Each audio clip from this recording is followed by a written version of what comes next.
Cool. Hi, welcome to Bowties and Business. I'm your host, Tim Kubiak. If you like what you hear, please hit subscribe. And you can find us on the socials at Bowties and Business on Instagram and Bowties and BIZ on Twitter. Today, my guest is Mason Bendigo. He's a college football player and graduate of Lindenwood University. And for those of you that go to the YouTube and watch the video, I've actually got a Lindenwood sweatshirt on, so you can check that out. He's currently in medical device sales rep. He's into fitness and a health enthusiast, and the host of the Breathin Air podcast, where everyday action meets extraordinary where everyday action meets extraordinary mindset. You can find him on his Twitter, which is BA_podcast95, and his Instagram, which is Breathin Air Podcast, and on Facebook is Mason Bendigo. Thanks for being on the show. Thank you so much for having me, and I love the sweatshirt. I love it. We'll see if it makes it through the whole show. The house doesn't have the air conditioner cranked up quite enough. So, hey, I love your vibe, man. I've listened to your stuff. I'm glad we connected and, are having this conversation. So tell me a little bit, you moved around a lot when you were growing up. Is that part of what gave you that positive mindset and outlook on things? Yeah, just a little background. My dad was, a general manager for General Motors for quite a while. And with that job, whenever you went up a position, you moved usually. And so at a young age, I was moving a lot. I spent about all my childhood that I could remember in Fort Worth, Texas, from about 2 to 12 years old.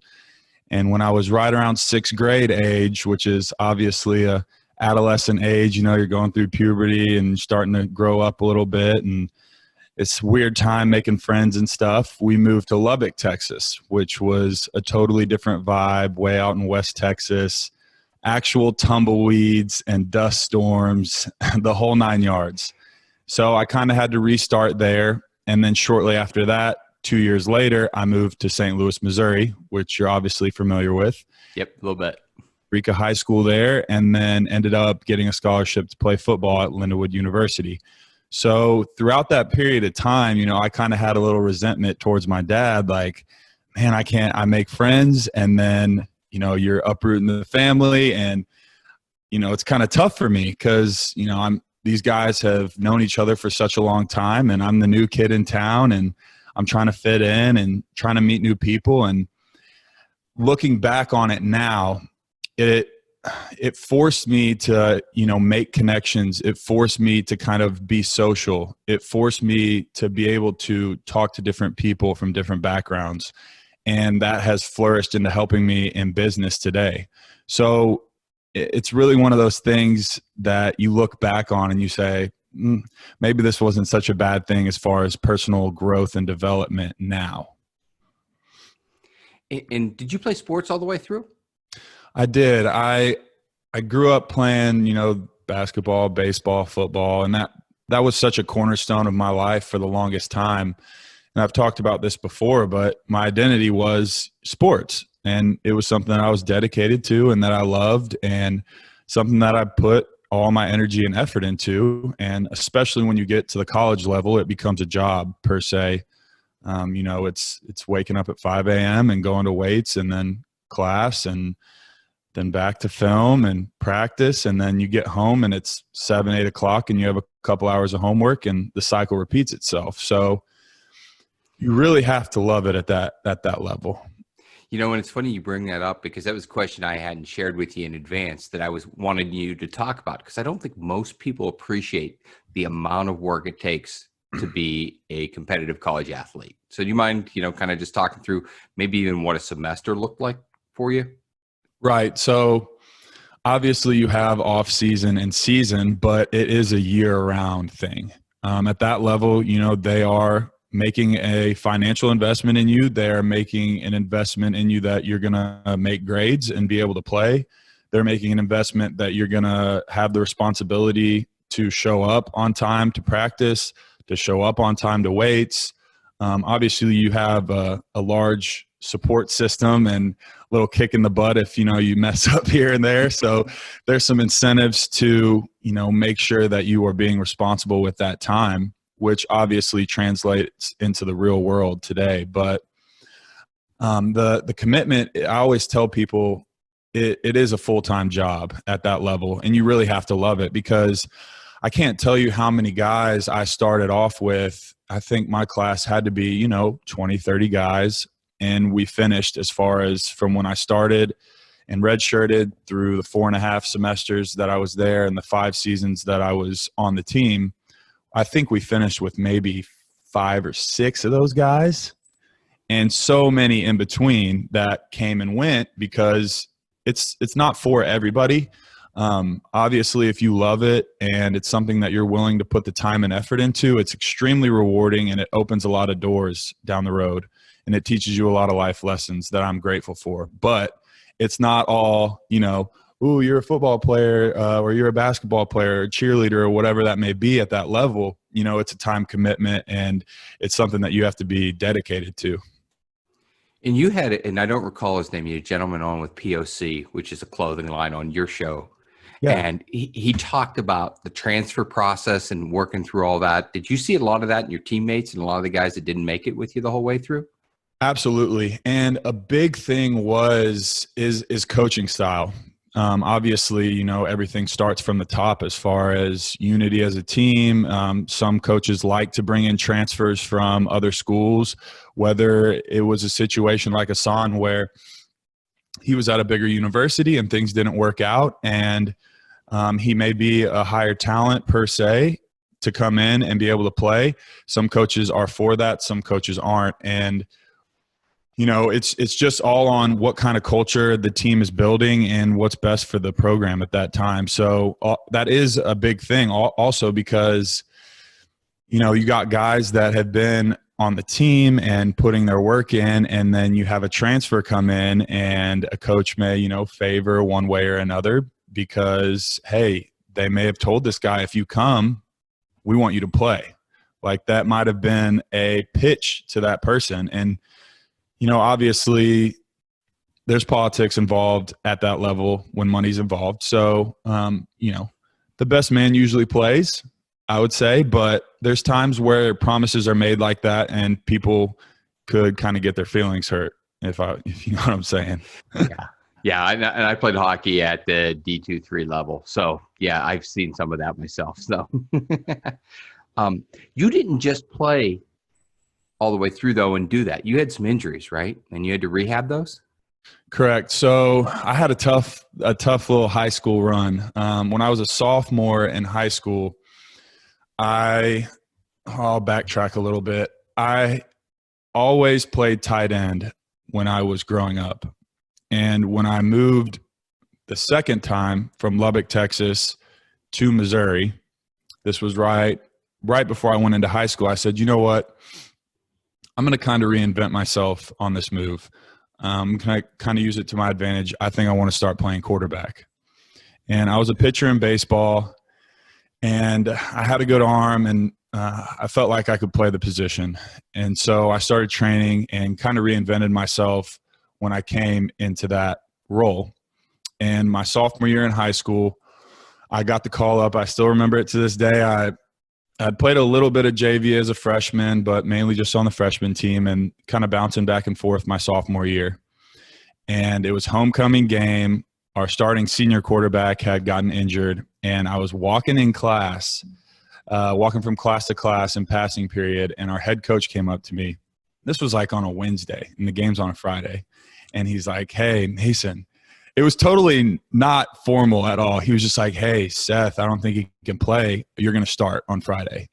And it was our homecoming game.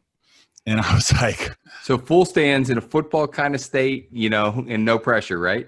Right, exactly. So going from, that transition was great. And obviously I had to put work and time in to be able to have that opportunity. But the game rolls around, and we're going into halftime, and there was a defensive end by the name of Elijah Lee who played for Parkway South, I believe the team was.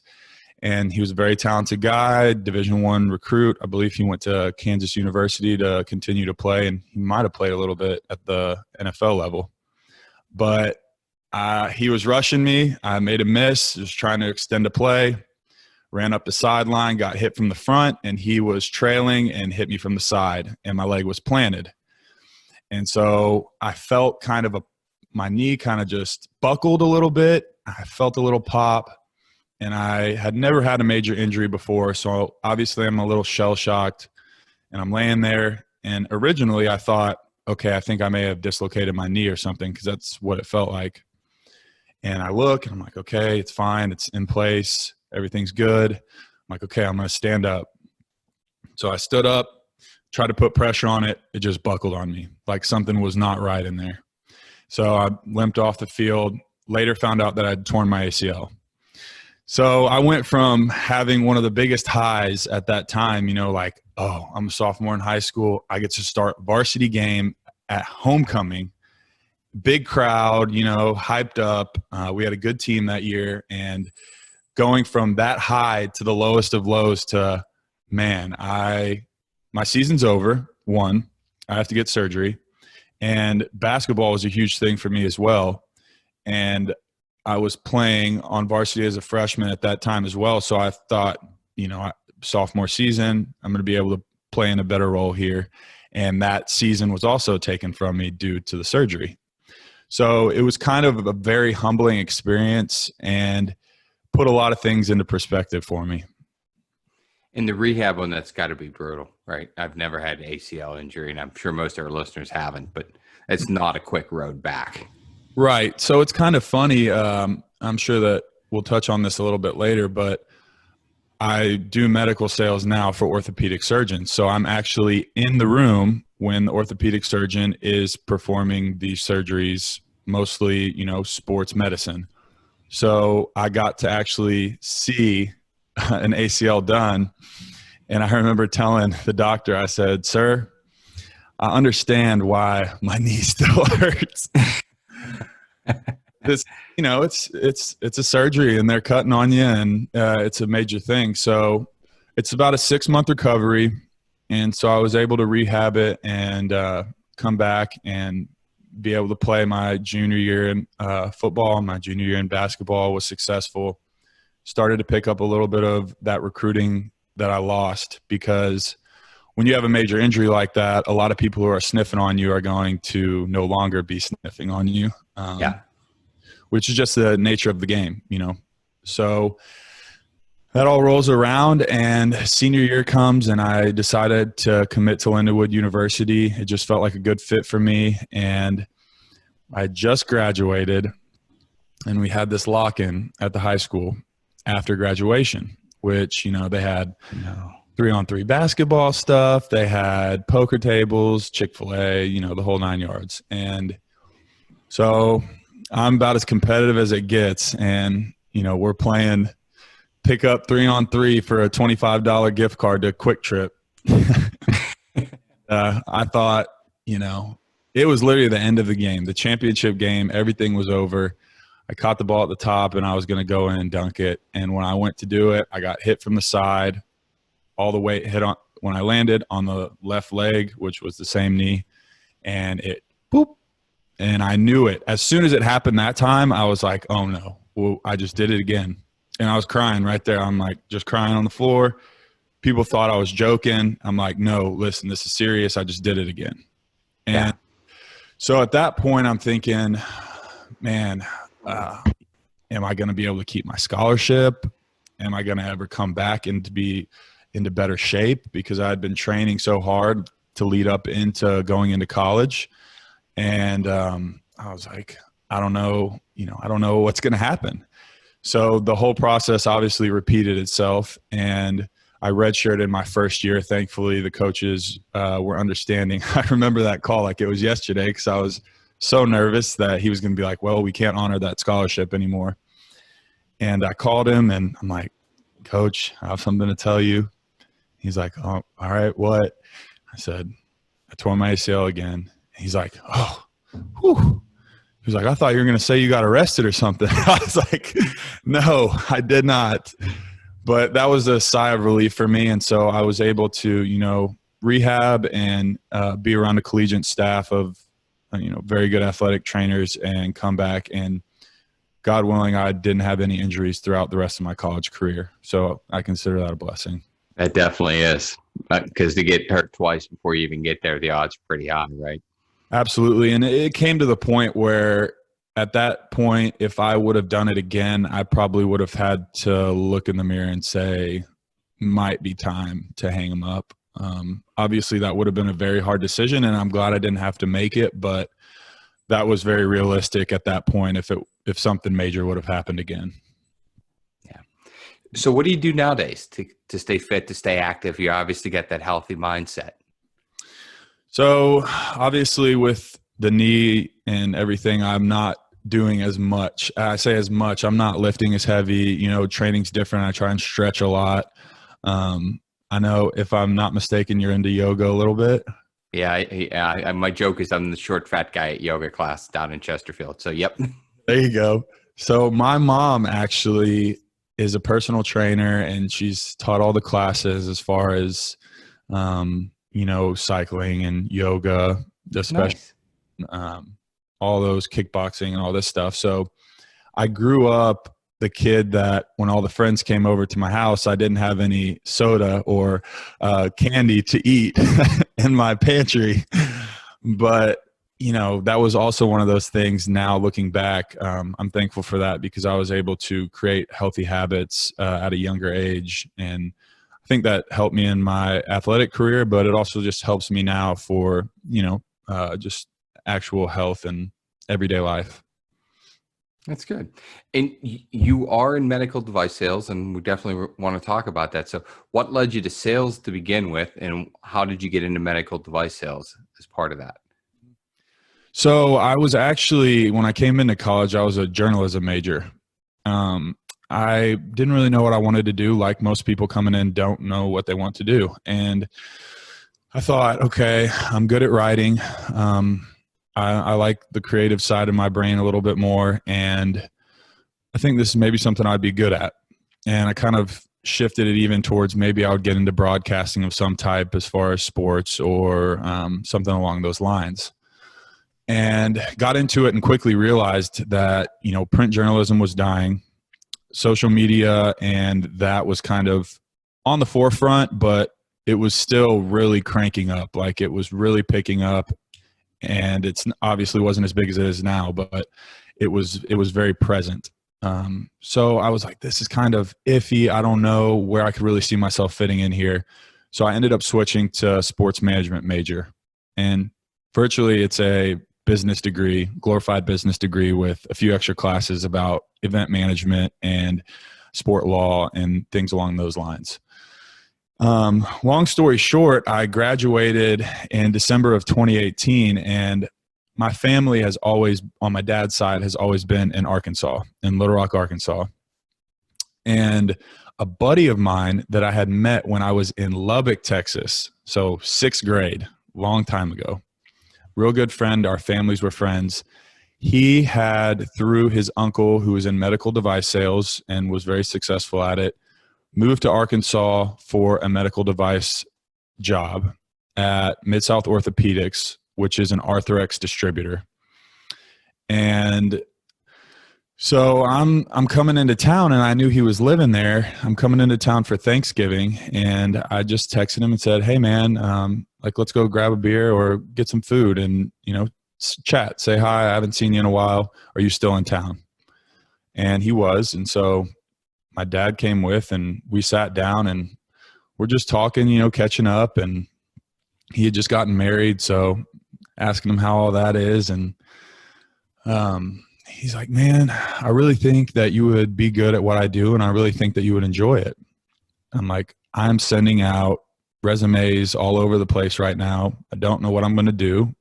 Kind of thinking maybe I'll move back to Texas or something along those lines. And he's like, let me text my boss and see if maybe he's in the office tomorrow, and you can stop by and just say, hey. If anything, it's a good connection. I said, absolutely. I would love that. So thankfully I had packed a nice shirt, and I went in there and shook a few hands, and ended up sitting down with the president of Mid-South, and he had been an ex-football player at Central Arkansas as well. So a lot of the analogies to business and the things that I was talking about resonated with him, and we kind of just hit it off. And At first, I was kind of approaching it as a connection because I wasn't thinking, hey, this guy's going to offer me a job here. He doesn't know me from Adam. I'm just a connection from a friend, and maybe he's a good connection to get me a job in Texas. And so I was kind of approaching it that way. And as we got deeper into it, I could feel that he was kind of like asking me about questions if I would stay in Arkansas, if I didn't mind living in Arkansas, these types of things.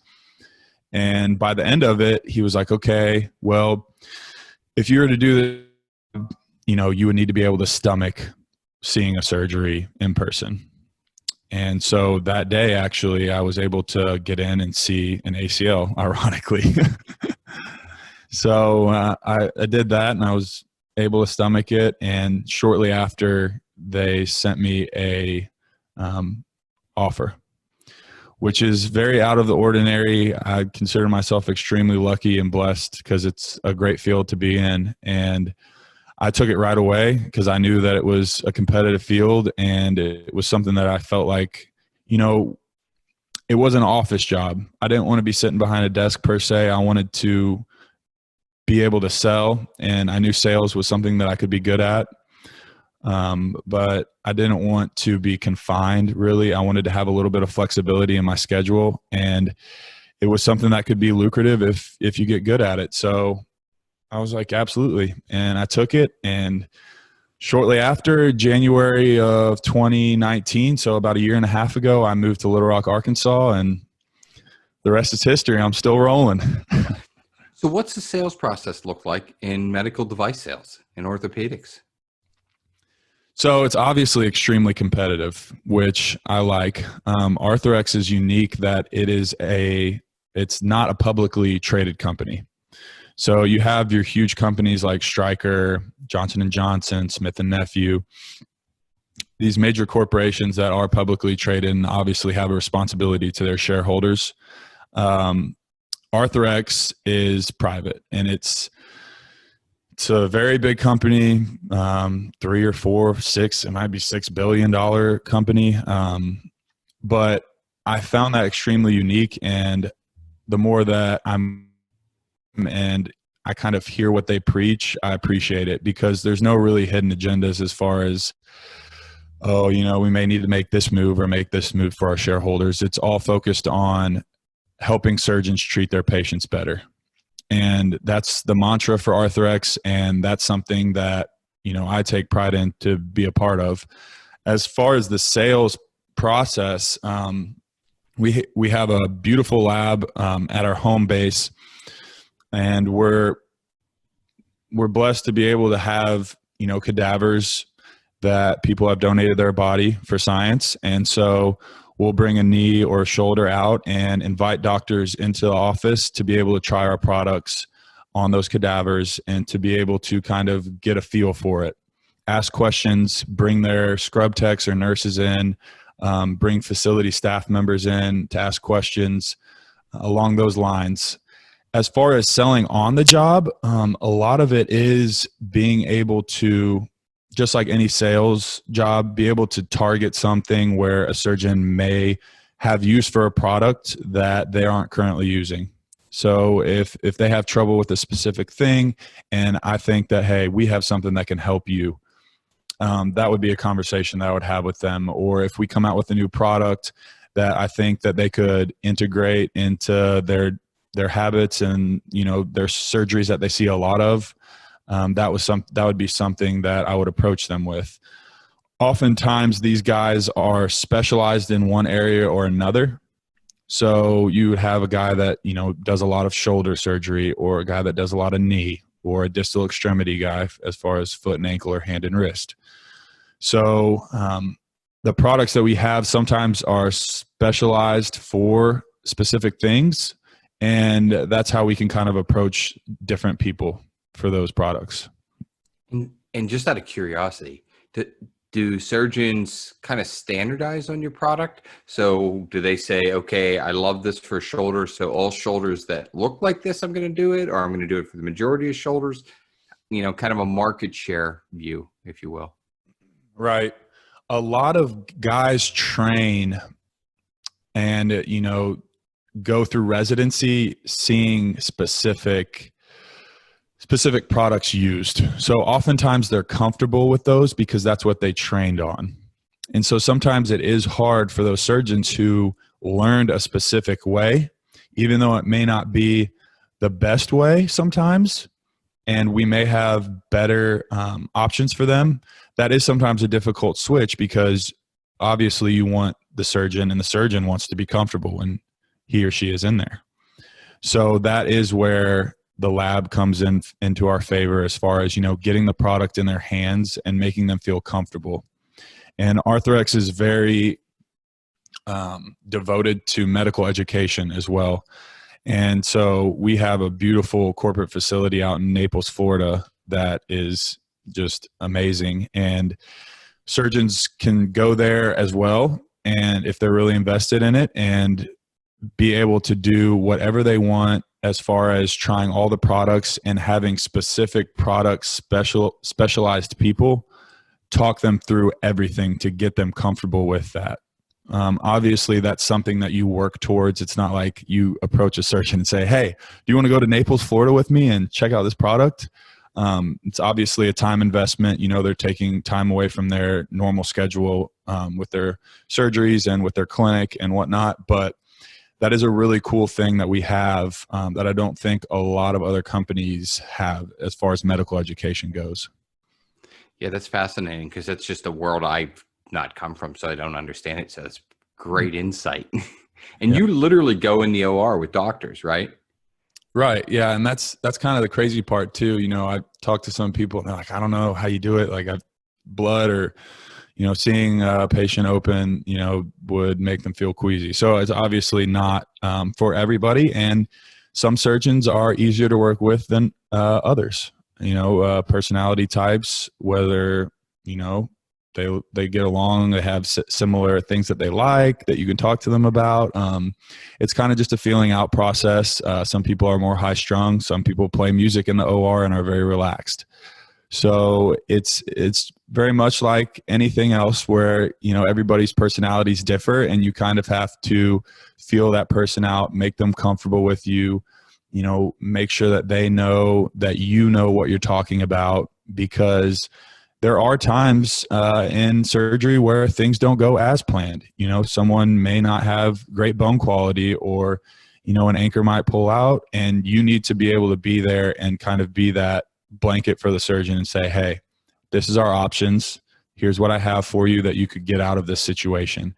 And so oftentimes, there's a lot of pressure on us as reps to be able to control a room and be able to stay calm and kind of be able to take that for what it is, because it does happen.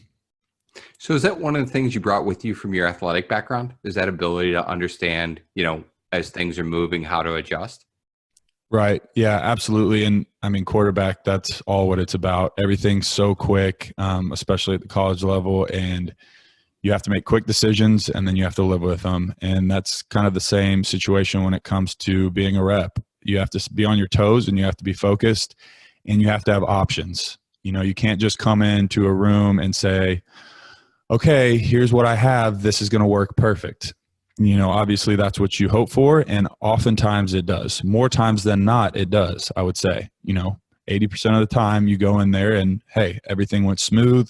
What we planned worked. Our techniques worked. Everything was perfect. But that 20% is what makes or breaks you. Because if you're in a room with the surgeon, something goes wrong, you don't have what they need, or you're not prepared, you don't have the implant in the room.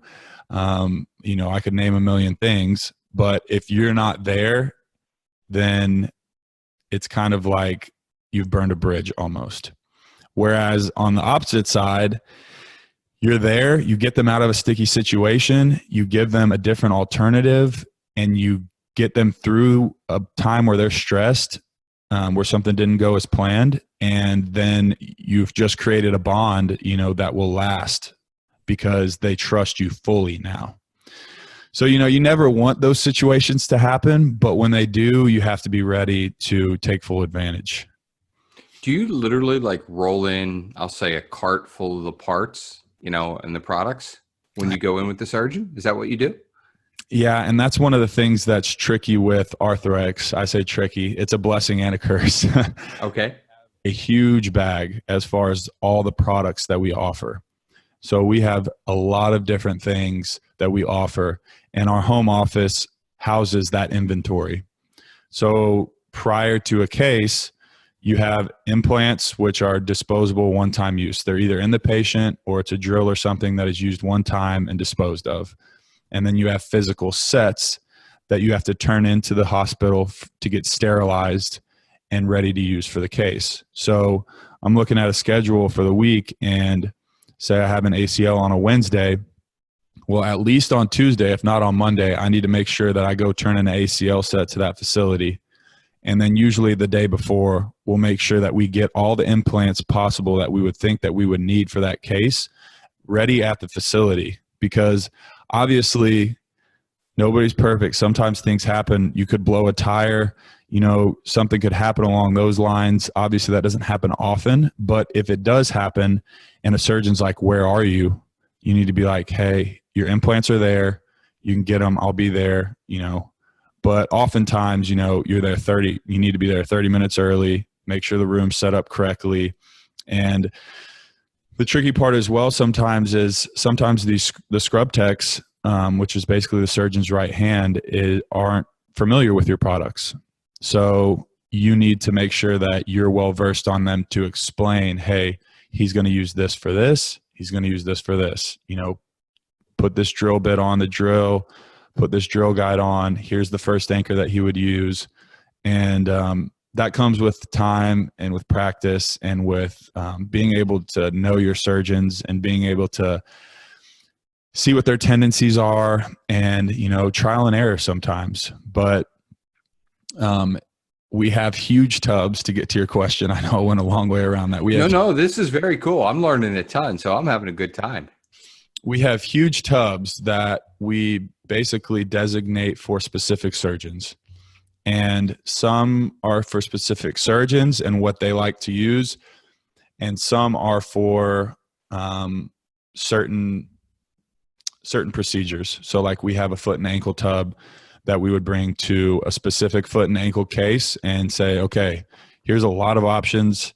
If something goes wrong, or if he wants to use something else, or if he doesn't want this product, then hey, we have this, this, and this. So it's kind of going in, knowing what you want to happen, knowing the specific technique that you want to do, and then also being able to say, hey, if this goes wrong, I have all of these other things. Or if he doesn't want this, I have all of these other things. So it's kind of you really have to play the game ahead to be prepared, because obviously in those situations, you have a patient who's under anesthesia. You obviously don't want them to be under anesthesia any longer than they have to. If you don't have an implant that a surgeon needs at that facility, that's a good way to, lose business. So you really have to play the game ahead when it comes to that stuff. And so one last question on this, just because I'm curious, what percentage of your time are you in with the surgeon? Are you in once a week with somebody? Are you in once a quarter? That is really the whole basis of the job. We're in cases virtually all day. Today we had 4 or 5, and it's slow right now, obviously, with all of the COVID stuff.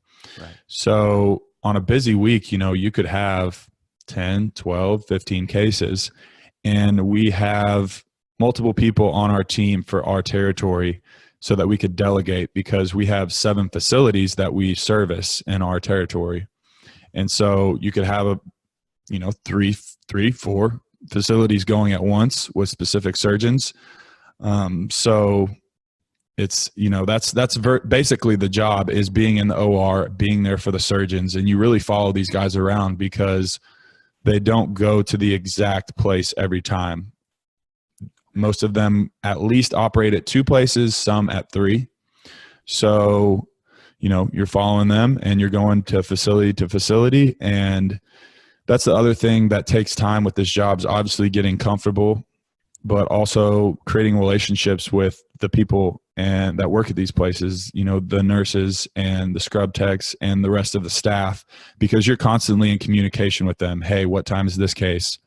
You know, or you're in contact with the doctor's, you know, secretary or assistant, and you're saying, hey, you get a text from them or an email from them. Here's his schedule for the week. Here's what he's requested.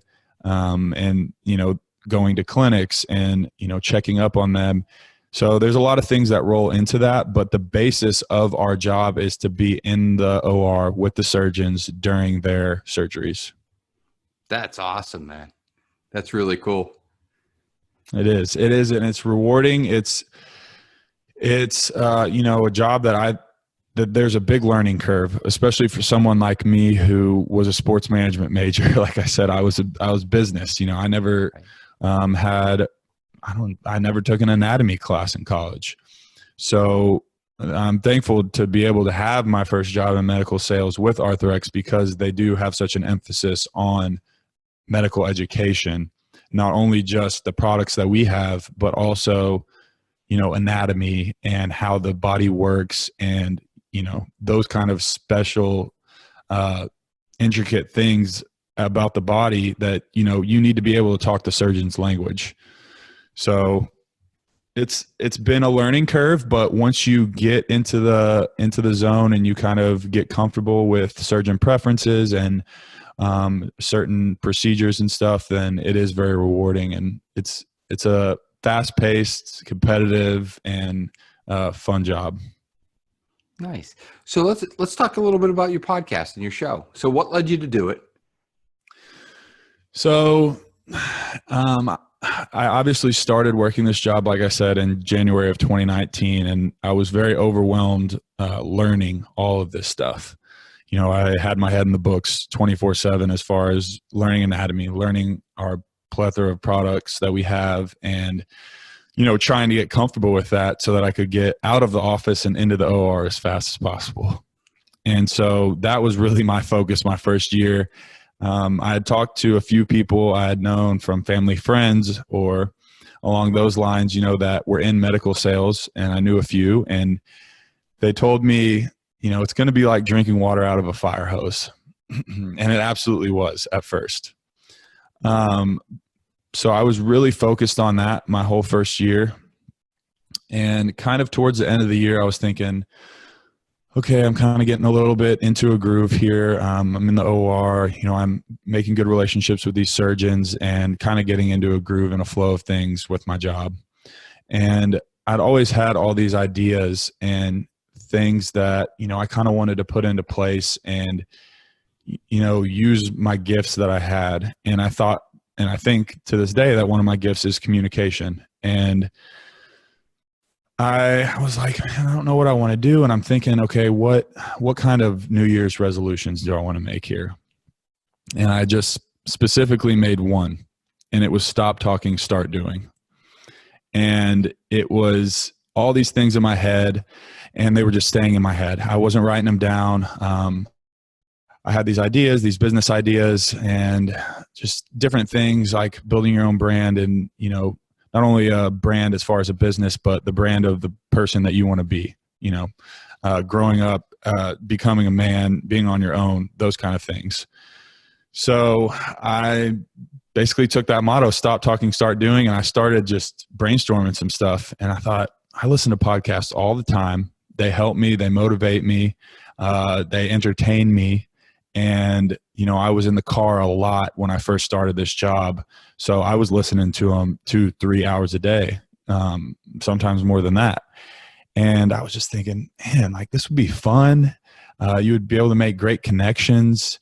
You know, you'd be able to, you know, help people in a specific way, you know, whether that's give them a little break from the real world, or, you know, maybe I have some knowledge or a guest has knowledge that they don't have that they could use and that could help their life in a positive way.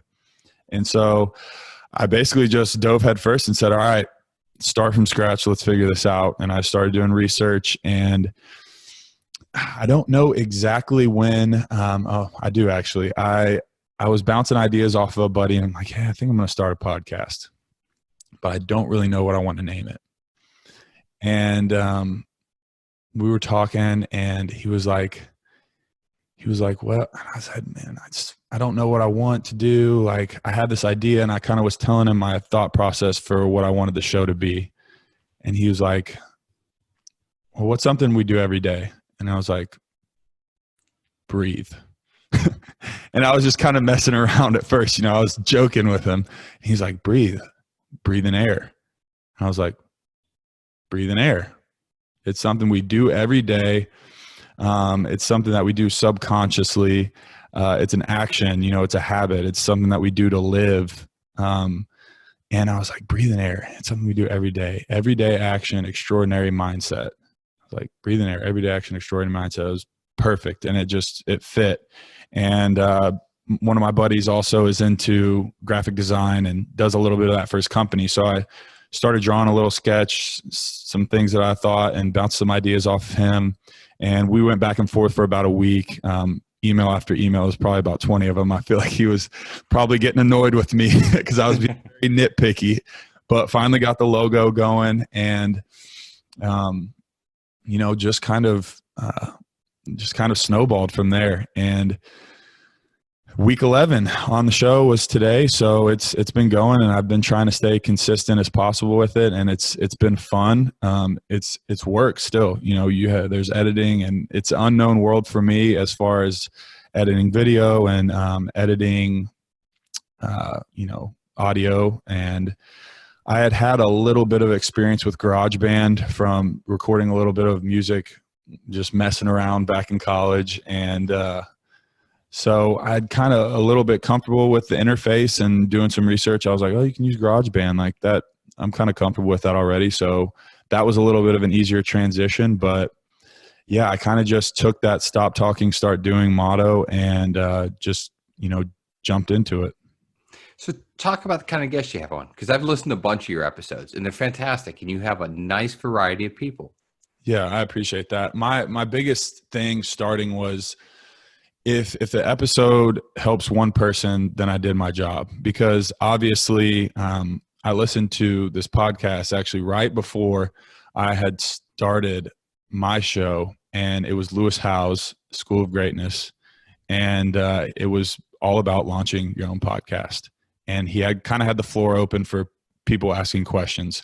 And one of the things he said that stuck out to me was, he kind of said, don't do it. He was like, if you don't want to grind for a couple of years and maybe not get that many listens, or maybe not have that much traction, and don't do it. And that's kind of why I took if it helps one person, then let's do it. And I want to have a variety of people, because I didn't want to put the show in a box. Obviously, I've listened to Joe Rogan, and I've listened to those guys that have so many different variety of guests on, and, touch so many different subjects. Obviously, if you've listened to enough of one person, a lot of their core beliefs and the things that they're passionate about. But the guest is really, it's their show. I try and do as little, talking as possible. I'll get going on a tangent sometimes, but I try and let them share their story. And I think everyone's story is so unique and so different.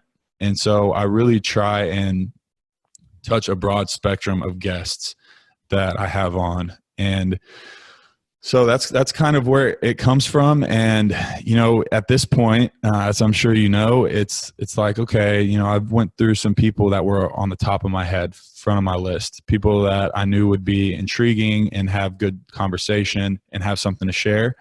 And at this point, it's like, okay, it's time to start putting in a little extra work as far as reaching out to someone who, is maybe a little harder to get a hold of, or, sending a bunch of emails and, sending 20 emails, or, sending out a bunch of requests. Cause if 2 or 3 of them bite and we get them scheduled, that's great. But that's kind of been where I'm at right now with the whole process.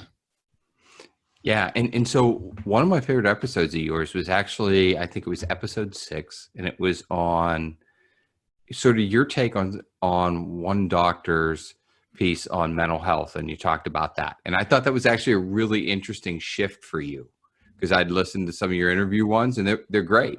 Right. And then you went through this thing. And I felt like I was listening to a master class on the topic. So it was really pretty cool to see you go into that level of detail. Yeah, that was one of those things where there's a beautiful mountain close to where I live. It's actually the biggest mountain in Arkansas, called Pinnacle Mountain. And it was a beautiful day, and I love nature and I love being outside. And so I took a hike, and I had my headphones in, and of course I put on a podcast. And I hadn't heard of this guy before. His name was Ed Milet, and he's a successful businessman and entrepreneur. And I had heard him as a guest on another guy's show. And so I went and scrolling through his stuff, and I found this guy. His name's Dr. Daniel Amen. And they had about a 45-minute conversation about mental health. And at this point, COVID had just really started cranking. And obviously people, were in a weird state of mind. This is something that nobody has ever experienced before in any generation that is living today. So it's new to everybody. There's anxiety and depression issues in the country. And it was just something that really spoke to me. And I thought, this is really good information and knowledge coming from a psychologist who studies the brain, psychiatrist, that studies the brain and actually looks at brain imaging and, looks at it to the core. And it was something that I felt compelled to share because I felt like a lot of people could use it at that time with everything that was going on with COVID and everyone being distraught and having anxiety about the unknown and maybe being depressed of being in their house or just, everything that has come with this. And so I really looked into him and obviously listened and regurgitated a lot of the information that I had heard on that show. And I tried to credit him as much as possible throughout that. But I basically listened to it again when I got home, and I just took 2 or 3 pages of notes because I was like kind of fired up about it. I was like, this is so good. And I sat down and I listened to it again, and I wrote all notes down and did a little bit of my own research and kind of meshed his message and, the main points of what he was saying and my beliefs as far as having a healthy mind.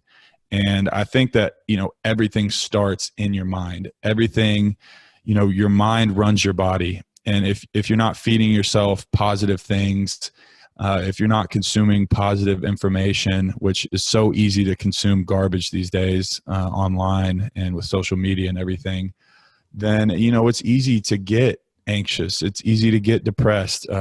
It's easy to have ADHD. I find myself reaching for the phone, like if I'm not doing something at this specific minute, and that's a habit I'm trying to rid, but it's there, it's something that we all deal with in today's world. So I was just really compelled to kind of speak that truth. And my biggest thing from him that I kind of took from that was his little acronym was, and I thought it was a really cool thing. It was automatic negative thoughts. And things that kind of pop into your head like, oh, I'm not good enough, or I can't get that job, or, I'm not good looking enough to talk to that girl, or, any of the negative things that we just subconsciously kind of tell ourselves sometimes. And I thought that was really powerful, along with, I was just very intrigued by the science behind him doing actual brain imaging as a psychologist, instead of, just sitting down and saying, how are you feeling? How was your day? Which, not saying that doesn't work, but to be able to kind of have a brain scan and look at it from that level was really relevant to me, especially in orthopedics. You're not going to say, oh, my knee hurts, and they're just going to go in there and cut it open. No, they're going to take an MRI or they're going to take an X-ray. They're going to look at it from that perspective. They're going to say, okay, here's the next plan of attack. So for a world that, and especially in that time, that was, ridden with mental health issues and is and will continue to be, I just thought that it was something that a lot of people could use and something that I'm passionate about as far as, everyday action and the extraordinary mindset part of things. Yeah. So I grew up in Pittsburgh, Pennsylvania, and I was actually still living there, or back to living there at the time when the head trauma thing started with football players. Yep. And I literally lived in a town that the Hall of Famer Mike Webster lived in, unfortunately, at the end of his life. So I started thinking about that and all of the things that I've read and seen in sports there. And then, frankly, I'm an old strength guy. So there used to be, and I don't know if it's still out there, a strongman publication called Milo. And there was a guy, Dr. Ken Listner, and this is probably 20 years ago now. And there was a whole piece on visualizing pushing through your reps. So if you're going for a 1 max rep, right? Visualize yourself locking out. Visualize yourself at the bottom position and starting to drive up on a bench press. And it was literally something that I took out of the weight room and started going, okay, if I'm going here in business, what do I have to get through just to get to this point? Because there's something beyond that. Yeah. And you made literally your episode made me think of both of those things, the way you went through it. Yeah, absolutely. And speaking of visualization and stuff, I've started to try and get into meditation a little bit more. It was something that I was always a little intrigued about and obviously skeptical about at first, as I think a lot of people are. And there was a few guys that I actually met when I went to our training. After 6 months of training for Arthrex, you go to Naples and you get to see the facility. You get to meet the president and you go through testing. And that's kind of like your, all right, go out into the OR now, go into the real world, like go sell. And there's 2 guys that I met there that both were strongly passionate and convincing about their meditation and things that they did.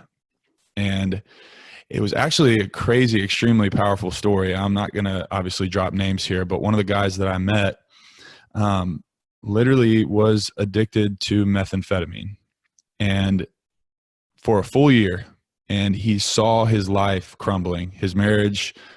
He was literally involved in church and all these things, but he had an addiction and got to the point where, he was in the hospital and the doctor came in and said, hey, this is in your system.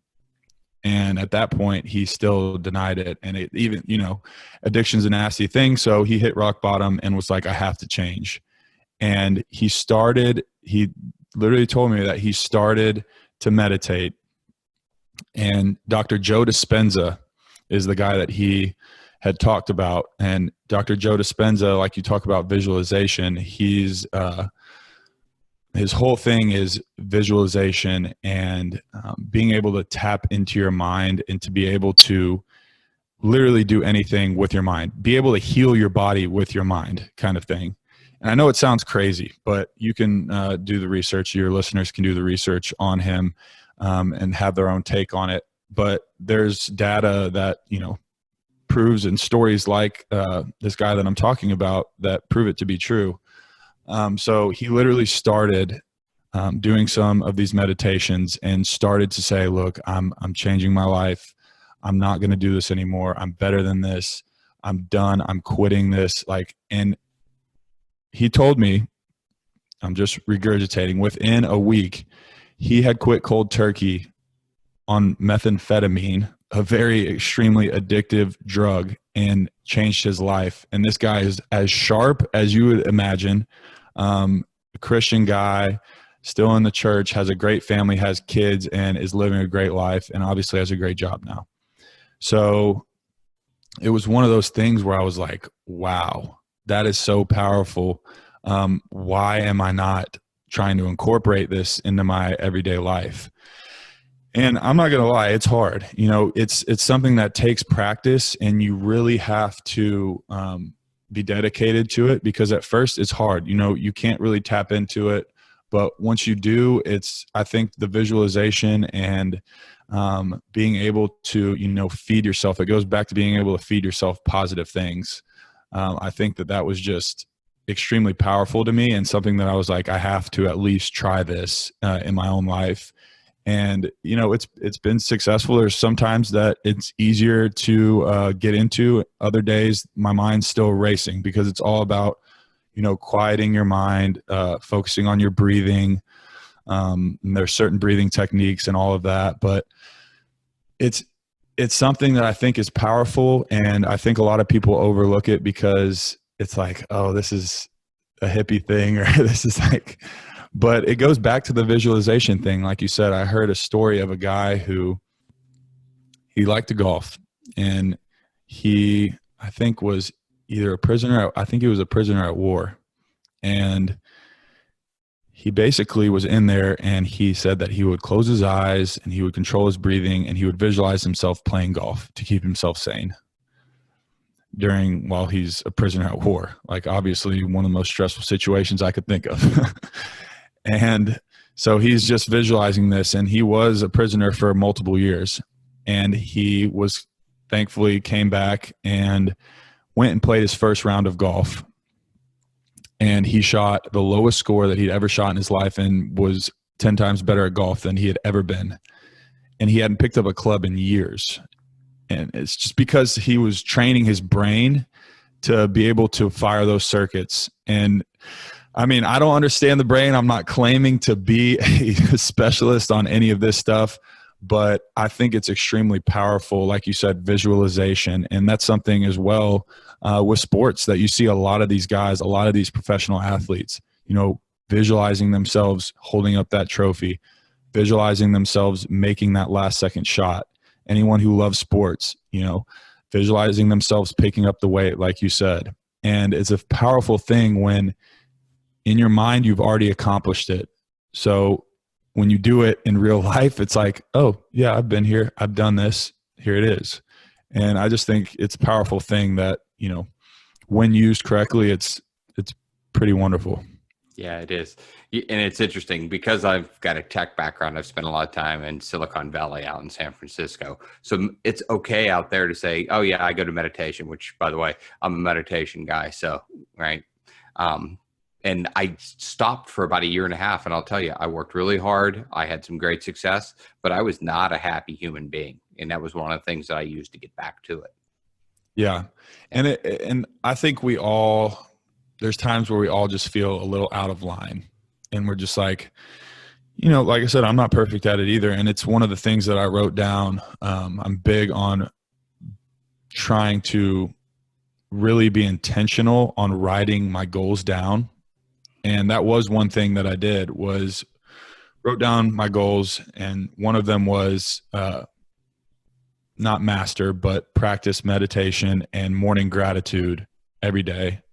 And so that's been a few things, and, you know, it's fallen off, and I get on it for a little while. I do very good. And then I'll get really busy with work. And then, you know, all these excuses start piling up. I feel really bad. I'll meditate. I'll start my morning with gratitude, and then things will start getting better. So it's one of those things where it's like, you just have to be consistent. But it is a powerful thing. And I haven't really been into yoga. I'm sure you could talk on this. We did it a little bit. Actually, we did it quite a bit during our really high intensive, heavy lifting summer workouts. On a Wednesday, we would have a yoga class. But as far as like the meditation and the yoga or hot yoga as well, and kind of having that meditative state, I kind of want to start trying to incorporate that as well into my. So first thing, if you ever get back to St. Louis, I go to Sumit's Hot Yoga in Chesterfield. You're my guest. Just reach out. I'm happy to take you with me. I would love to. Yeah. And what you're going to find in the men's locker room is almost everybody in there is a former contact sport athlete or a current contact sport athlete, you know, from MMA to football players to hockey players. And most of us started doing it. You'll laugh. I started on a Groupon as a birthday gift because I couldn't run anymore. I was doing half marathons. I'd beat my body up powerlifting, right? And then beat my body up, not quite as bad as you, but pretty good as a young man playing ice hockey. So I'm like, I got to try something different, you know, and my practice is 5 years old now. And I'll tell you, it literally changed my shoulder flexibility and everything within a month. Things I never thought I'd be able to do again, I could. right? Knee pain went away, hamstring and hip tightness went away. I could run a little bit again. And, I don't do the meditative thing in yoga necessarily. I know they say it's a moving meditation. And the practice I do, I like because in a lot of ways, it's like running drills on a sports team. If you take the 60-minute class, except for the abs for 90 seconds, the class is always the same. The music might be different. You hold this pose a little longer or that pose a little longer one day, depending on the teacher and the vibe, but it's the same routine. It's like running a play. You take a 90-minute class, it's the same 90 minutes except for the ab routine every single time. So there's a beauty to it that allows me to zone out that isn't truly my meditation practice. Right. I think there's something meditative about just being in the gym as well. For me, it's one of those places where I can go and just tune everything else out, and just get a workout in and only focus on one thing. I think always our minds are racing. We're trying to multitask, especially with my job, I'm thinking about 70 different things at once. So the gym for me is like therapy. And for anyone out there that's obviously trying to get into that, I highly encourage it. It's going to be hard at first, go with somebody that, that goes, to get comfortable with it. But once you start incorporating that into your daily life, I think that it just reaps so many benefits, not obviously health-wise as far as your body and those things and physical stuff as far as that goes, but also mentally. I think it helps so much. You talked about mental health and whatnot, and that physical activities, there's tons of studies on it, right? If you even walk 30 minutes a day, if you just start walking that 5 minutes and build up, the benefits of that are just huge for people. Yeah, absolutely. And that's when I said I love being outside. I think that's a huge thing too. Especially right now, a lot of people are in their houses and they may be scared to go outside or do certain things, but I highly encourage everybody to go outside and, be in nature. There's something about it. For me, it's the water or, the mountains, something that is just very therapeutic, and you feel kind of connected to the world as a whole and realize how small you are and how, your ego kind of sheds off, and it's just like, wow, this is beautiful. Look at this creation. And I highly encourage people to do that. Not only, the athletic side of it as far as getting out and getting some exercise, because scientifically, if we want to break it down, dopamine and serotonin release, and not only feeling better about yourself, but also getting those feel-good chemicals that it produces whenever you are physically active. So for me, it's also one of those things where it's like, this is something that is good for me and it makes me feel good. And it's not like drinking or anything else. It is something that is positive for me mentally and physically. Yeah. The only side effect is you end up with more new shoes or more sporting goods if you're me. Yeah, that's right. So Mason, tell everybody where they can find you again, plug your podcast, and make sure they know where to get you. Yeah, absolutely. So on Twitter, it is BA podcast _95. And on Instagram, it is Breathin Air podcast, all one word. And that's where I do a majority of my stuff on Instagram. That's probably the best place to find me. I'm also on Facebook. My personal Facebook is Mason Bendigo, and all my stuff I post on there as well. So I'm going to start trying to do a little bit more interactive stuff as far as like an Instagram or a Facebook Live. Start trying to interact with you all that way, and be able to answer questions live. Trying to start just incorporating some of that stuff as we go. And if there's anybody or that you think would be good for the show, or anything that you would like to hear from me, or any questions that you have of me, I'm extremely open to answering anything. That's awesome. So yeah, we'll definitely link to all of those in the show notes. And when I put it up on the website, we'll make sure that all of those get linked as well. Awesome. Thank you so much. Cool, man. Thanks for being on. Yeah, absolutely. It was great. I had a good time. Yeah, this was fun.